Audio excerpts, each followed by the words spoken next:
আগামী বাংলাদেশে যে গণতান্ত্রিক রূপান্তর কিংবা রাষ্ট্রের সংস্কারের যে রোডম্যাপ, এই রোডম্যাপে আপনাদের যে জুলাই মাসে যে আত্মত্যাগ, তার ফলে একটা বড়সড় আকারে হিস্সা তৈরি হয়েছে। শুধুমাত্র শ্রম সংস্কার কমিশনে আপনাদের পক্ষে দু চারটা কথা লিখে দিলেই হবে না।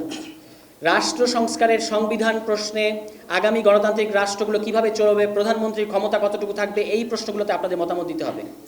একটা খবর আপনারা নিশ্চয়ই খেয়াল করেছেন, এটা বলে আমি আমার বক্তব্য শেষ করব, যে নির্বাচন সংস্কার কমিশন থেকে প্রস্তাব করা হয়েছে যে যারা মানবতা বিরোধী অপরাধে অভিযুক্ত তারা আগামী নির্বাচনে অংশগ্রহণ করতে পারবে না। এই মৌলিক সংস্কার প্রস্তাবে নির্বাচন কমিশন ইসি রাজি হচ্ছে না। তা আমরা তাদেরকে প্রশ্ন করতে চাই, এবং তারা আরও যেটা ডেঞ্জারাস, যে আমাদের সংস্কার কমিশন প্রস্তাব করেছে সশরীরে এসে মনোনয়নপত্র জমা দিতে হবে। এই সংস্কার প্রস্তাবেরও বিরোধিতা করছে ইসি, ইলেকশন কমিশন। এবং তারা নির্বাচন কমিশনকে দায়বদ্ধ করা যাবে।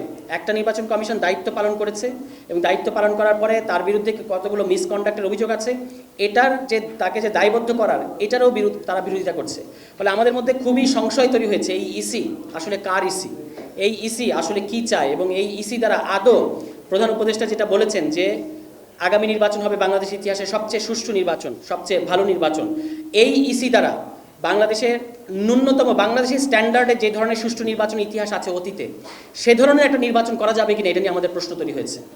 সুতরাং আমরা আগেও বলেছি, আপনারা জানেন যে জাতীয় নাগরিক কমিটি পর্যায় থেকে কিন্তু আমরা এই বিরোধিতাটা করেছিলাম, যে অদ্ভুতভাবে তারা একটা কাজ করেছিল। তখন নির্বাচন সংস্কার কমিশন প্রস্তাব দেওয়ার আগেই পুরনো আইনে নির্বাচন কমিশন তারা গঠন করে ফেলেছে। এই তাড়াহুড়ার কারণটা, এবং আমরা দেখতে পাচ্ছি একটা বিশেষ রাজনৈতিক দলের সাথেই ইসির সমস্ত বক্তব্য মিলে যাচ্ছে।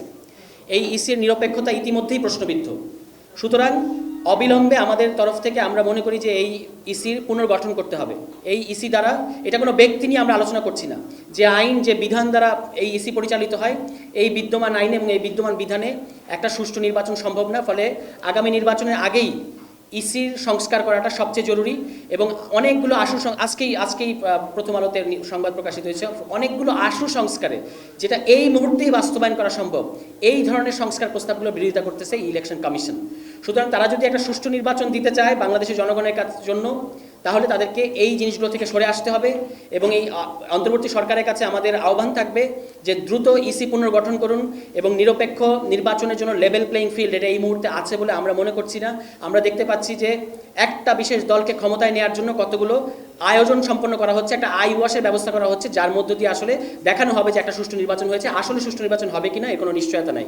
ফলে নাগরিক পার্টি বাংলাদেশে যেহেতু তারা মৌলিক সংস্কারের কথা বলেছে, তারাই আসলে সুষ্ঠু নির্বাচনের পক্ষে, তারাই আসলে চায় বাংলাদেশে একটা সুষ্ঠু নির্বাচন হবে এবং এই সুষ্ঠু নির্বাচনের ধারাটা অব্যাহত থাকবে।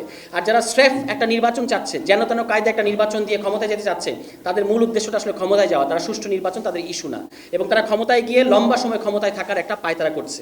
এই জিনিসগুলো আপনাদেরকে খেয়াল রাখতে হবে ভাইরা, এগুলো আপনাদের ইস্যু।